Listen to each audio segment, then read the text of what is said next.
አክብሮታዊ ሰላምታችን በያላችሁበት ይድረስ። ውድ የሸገር ታይምስ ቤተሰቦች እንዴት ናችሁ? የሰዓቱ ዜናችን ነው ተጀመረ።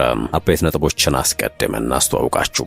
ጠቅላይ ሚኒስትር አብይ አህመድ ያገኘነውን እድል አሳልፈን አንሰጥም ሲሉ ተደመጡ። ጠቅላይ ሚኒስትሩ በወለጋ ካሰሙት ንግግር ጥቂቱን እናጋራችኋለን። የከተማ ውጊያ ልምምድ ስላደረገው የመከላከያ ኮማንዶ ኃይል ተጨማሪ መረጃ ወጥቷል። ይህንን መረጃ ማካተናል። እጅግ አነጋጋሪው የዛሬው የዶላር ጨረታ ዶላር ቅናሽ ማሳየቱ እየተሰማ ነው።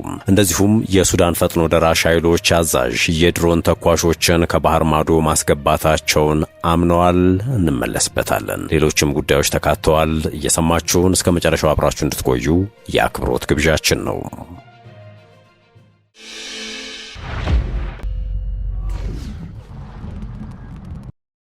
ወደ ቀዳሚው ጉዳያችን አመራን። ጠቅላይ ሚኒስትር አብይ አህመድ ያገኘነውን እድል አሳልፈን አንሰጥም ሲሉ ተደምጠዋል። ጠቅላይ ሚኒስትሩ በወለጋ ካሰሙት ንግግር ጥቂቱን እንመልከት። አብይ እኛን ለመስበር ከውስጣችን ነው ሰው እየፈለጉ ያሉት ያሉ ሲሆን የእነዚህን ጠላት ተብለው የተፈረጁ ኃይሎችን ስም ግን ከመጥቀስ ተቆጥበዋል። ጠቅላይ ሚኒስትር አብይ አህመድ ሰሞኑን በወለጋ ዞኖች ባደረጉት ጉብኝት ለህዝቡ ባስተላለፉት መልእክት የኦሮሞ ህዝብ በአሁኑ ወቅት በእጁ የገባውን ታሪካዊ አጋጣሚ በአግባቡ ሊጠቀምበትና ሊጠብቀው ይገባል ሲሉ አሳስበዋል። ጠቅላይ ሚኒስትሩ በንግግራቸው ወቅት ይህ አጋጣሚ በቀላሉ የመጣ ሳይሆን በብዙ ትግል የተገኘ ነው ካሉ በኋላ ጠላቶቻችን እኛን መስበርና ማዳከም ሲፈልጉ ሌላ ቦታ አይሄዱም፣ እኛን ለመስበር ከኛው ውስጥ ኦሮሞን ነው የሚፈልጉት ባይ ናቸው። ጠቅላይ ሚኒስትሩ አክለውም እርስ በርሳችን እንድንቃረም በማድረግ ያገኘነውን ታላቅ ዕድል እንድናባከን ይፈልጋሉ ሲሉ ረዘም ባለውና በገጻቸው ላይ በተቀመጠው የ20 ደቂቃ ርዝመት ባለው ንግግራቸው ላይ አንስተዋል። የጠቅላይ ሚኒስትሩ የምስራቅ አፍሪካ ጉዳዮች አማካሪ ሚኒስትር አቶ ጌታቸው ረዳ በበኩላቸው በወለጋ በሁሉም ዞኖች የተሰሩ የልማት ስራዎች ሀገርን በአጭር ጊዜ መለወጥ እንደሚቻል ማሳያ ናቸው ብለዋል። አቶ ጌታቸው በወለጋ ዞኖች ያደረጉትን ጉብኝት አስመልክቶ በሰጡት አስተያየት ኢትዮጵያ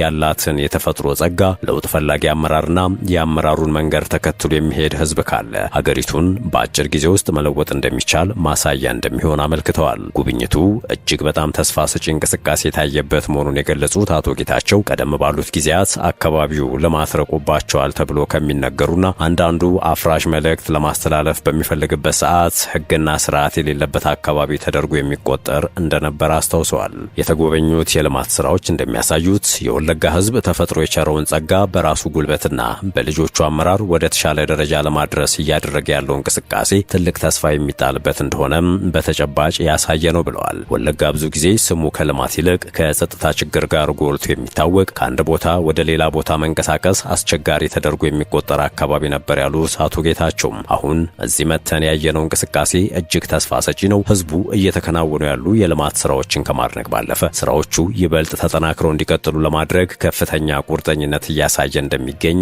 በጉብኝታችን ታዝበናል ብለዋል። የወለጋን አካባቢ ከረጅም ጊዜ ጀምሮ እንደሚያውቁት አንስተው ቀደም ሲል ህግና ስርዓት የሌለበት ተደርጎ ይቆጠር የነበረው አመለካከት ተቀይሮ አሁን ላይ አካባቢው ለተሻለ እድገትና ብልጽግና መሰረት እየጣለ መሆኑን አስታውቀዋል። ህዝቡም ተፈጥሮ የለገሰውን ጸጋ በራሱ ጉልበትና በልጆቹ አመራር በመታገዝ ወደ ተሻለ ደረጃ ለማድረስ የሚንቀሳቀስበት ትልቅ ተስፋ ያለ አካባቢ ሆኖ አግኝቼዋለሁ ብለዋል። በወለጋ እውን የሆኑት ፕሮጀክቶች አካባቢው ማህበረሰቡ ተፈጥሮ የሰጠውን ጸጋ ተጠቅሞ ማልማት እንደሚችል የተረጋገጠበት ነው ሲሉ መስክረዋል። እጅግ አነጋጋሪው የዛሬው የዶላር ጨረታ ዶላር ቅናሽ ማሳየቱ እየተሰማ ነው።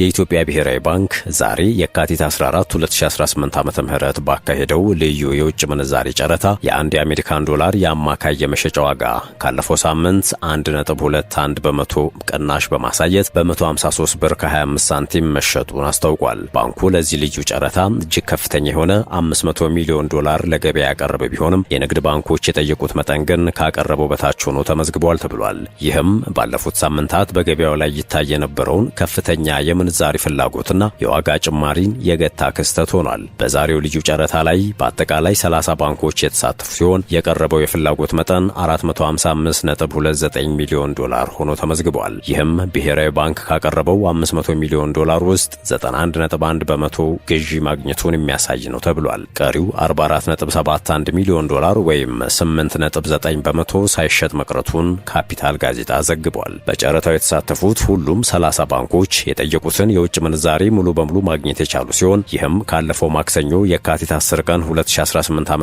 ጨረታ ጋር ሲነጻጸር ከፍተኛ ልዩነት አለው። በወቅቱ ከቀረቡት 31 ባንኮች መካከል 21ዱ ወይም 67.7 በመቶ ብቻ ነበሩ አሸናፊ መሆን የቻሉት። የዛሬው የጨረታ ውጤት ካለፈው ሳምንት መደበኛ ጨረታ ጋር ሲነጻጸር በዋጋ ረገድም መጠነኛ መረጋጋት የታየበት ነው። ባለፈው ማክሰኞ በተካሄደው 18ኛው ዙር ጨረታ ከፍተኛው የመግዣ ዋጋ 155 ብር ከ1299 ሳንቲም የነበረ ሲሆን በዛሬው ዕለት ግን ወደ 154 ብር ዝቅ ብሏል። ይህም የ0.73 በመቶ ቅናሽ አሳይቷል። በተመሳሳይ ዝቅተኛው የመቁረጫ ዋጋ ካለፈው ሳምንት 155.10 ብር ወደ 152.0079 ብር ዝቅ ብሏል። ይህም የምንዛሬ ገበያው ካለፈው ጥር 26 2018 ጀምሮ ሲያሳይ የነበረውን ቀጣይነት ያለው የዋጋ ጭማሪን የሰበረ ሆኗል። ብሔራዊ ባንክ ዛሬ ያካሄደው ልዩ ጨረታ ለገበያ ያቀረበው የገንዘብ መጠን ከቀዳሚው ሳምንት የ70 ሚሊዮን ዶላር አቅርቦት ጋር ሲነጻጸር የ614 በመቶ ብልጫ አለው። ይህ ከፍተኛ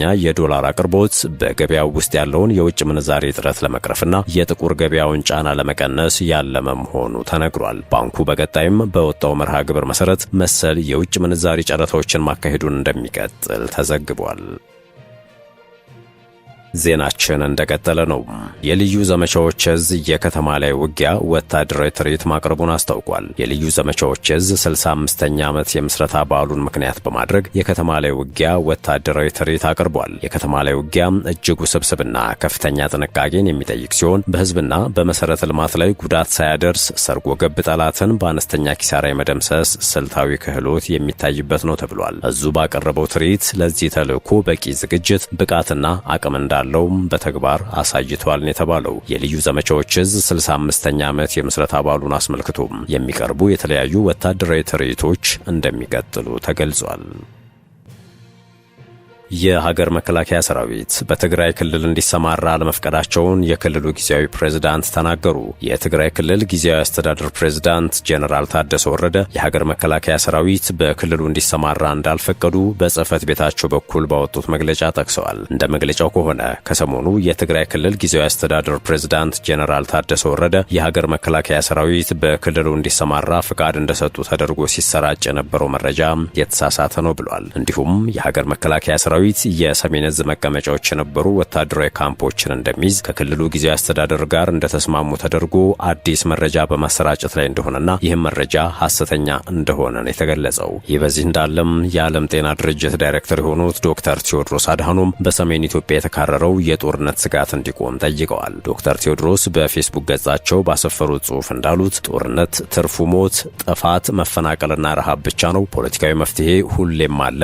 እውነተኛ ጀግኖች ሰላም ይመርጣሉ። ለሰላም እድል እንስጥ ብለዋል። በህወሓትና በፌዴራል መንግስት መካከል ሲካሄድ የነበረው ጦርነት በፕሪቶሪያ ስምምነት መሰረት የቆመ ቢሆንም ላለፉት 3 ዓመታት ገደማ በአማራ ክልል ሌላ ደም አፋሳሽ ጦርነት በመካሄድ ላይ ይገኛል። በመንግስት የጸጥታ ኃይሎችና በፋኖ ታጣቂዎች መካከል እየተካሄደ ያለው ይህ የአማራ ክልል ጦርነት ሳይቆም ሌላ ጦርነት በሰሜን ኢትዮጵያ እንዳይከሰት ተሰግቷል። ኢህአፓ ለ7ኛው ጠቅላላ ምርጫ ከ800 በላይ እጩዎችን ማስመዝገቡን አስታውቋል። የኢትዮጵያ ህዝባዊ አብዮታዊ ፓርቲ ኢህአፓ በዚህ ዓመት መጨረሻ ለሚካሄደው 7ኛው ጠቅላላ ምርጫ በመላው ኢትዮጵያ የሚፎካከሩ ከ800 በላይ እጩ ተወዳዳሪዎችን ማስመዝገቡን አስታውቋል። በቅርቡ ከአማራ ብሔራዊ ንቅናቄ አብን በመውጣት ኢህአፓን የተቀላቀሉት የህዝብ ተወካዮች ምክር ቤት አባሉ ዶክተር አበባው ደሳለው እንደገለጹት ፓርቲው በትብብር ከፈጠረው ቅንጅት ጋር በድምሩ ከ1200 በላይ እጩዎችን ለውድድር አቅርቧል። ዶክተር አበባው ከአብን በመውጣት ኢህአፓን ለመቀላቀል የወሰኑት ፓርቲው ለህዝብ ድምጽ ለመሆን የተሻለ አማራጭ ሆኖ በማግኘታቸው መሆኑን ጠቁመዋል። ኢህአፓ የምርጫ ሂደቱን በመላው ኢትዮጵያ አንድነት ድርጅት መኢአድ፣ በአማራ ጊዮናዊ ንቅናቄ አግንና በአንድ ኢትዮጵያ ዲሞክራሲያዊ ፓርቲ አኢዴፓ ጋራም በጋራ እንደሚያከናውን ተገልጿል። ፓርቲው ባለፉት ዓመታት ሌሎች ተፎካካሪዎች ባልተንቀሳቀሱበት ሁኔታ ህዝቡን በሰላማዊ መንገድ ሲያታገል መቆየቱን ዶክተር አበባው በመድረኩ በነበራቸው ቆይታ አብራርተዋል። ፓርቲው ከተለያዩ ብሔሮች የተውጣጡ አመራሮችና አባላት ያሉት ህብረ ብሔራዊ ስብስብ መሆኑን የገለጹት የፓርላማ አባሉ በምርጫው በዋናነት የጦርነት መቆም፣ የህግ የበላይነት መከበርና የዜጎች በሰላም የመንቀሳቀስ መብት መረጋገጥ ላይ ትኩረት አድርገው እንደሚሰሩ ተናግረዋል። በመጨረሻም የሱዳን ፈጥኖ ደራሽ ኃይሎች አዛዥ የድሮን ተኳሾችን ከባህር ማዶ ማስገባታቸውን አምነዋል። የሱዳን ፈጥኖ ደራሽ ኃይል አዛዡ ጄኔራል መሐመድ ሐምዳን ዳጋሎ ወይም ሄሜቲ ዩጋንዳ መግባታቸው ይታወሳል። የዩጋንዳው ፕሬዝዳንት ዩዌሪ ሙሴቬኒ የፈጣን ድጋፍ ሰጪ ኃይሎች አዛዥ የሆኑትን መሐመድ ሐምዳን ዳጋሎን በመንግስት ምክር ቤት ኢንቴቤ መቀበላቸውንም ይፋ አድርገው ነበር። የአርኤስኤፍ መሪ መሐመድ ሐምዳን ዳጋሎ በዚሁ በዩጋንዳ ቆይታቸው ባደረጉት ንግግር የድሮን ተኳሾችን ከባህር ማዶ ማስገባታቸውን አምነዋል። መርሲነሪዎቹ ከኮሎምቢያ የገቡ መሆናቸውንም በማረጋገጥ ጭምር። በስፋት ሄሜቲ በመባል የሚታወቁት የወርቅና የግመል ነጋዴው ጄኔራል 2 ዓመት ባለፈው የሱዳኑ የእርስ በርስ ግጭት ጦራቸው የኮሎምቢያ ዜጎችን እንደ ቴክኒካል ስፔሻሊስቶች መልምሎ እንደነበር አምነዋል። ይህ መግለጫ በሱዳን ቀጣይ ግጭት ውስጥ የውጭ ተሳትፎ ምን ያህል እንደሆነ አዲስ መረጃ የሚሰጥ ነው ተብሏል። የውጭ ባለሙያዎች የአርኤስኤፍን የአየር ላይ ውጊያ አቅምን በማሳደግ ረገድ ሚና እንደተጫወቱ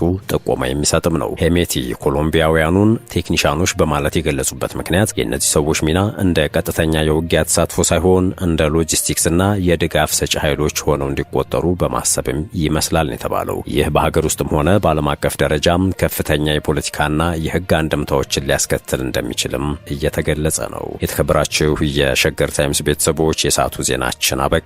ስለተከታተላችሁን ከልብ አመሰገን። በያላችሁበት ሰናይ ጊዜን ተመኘን።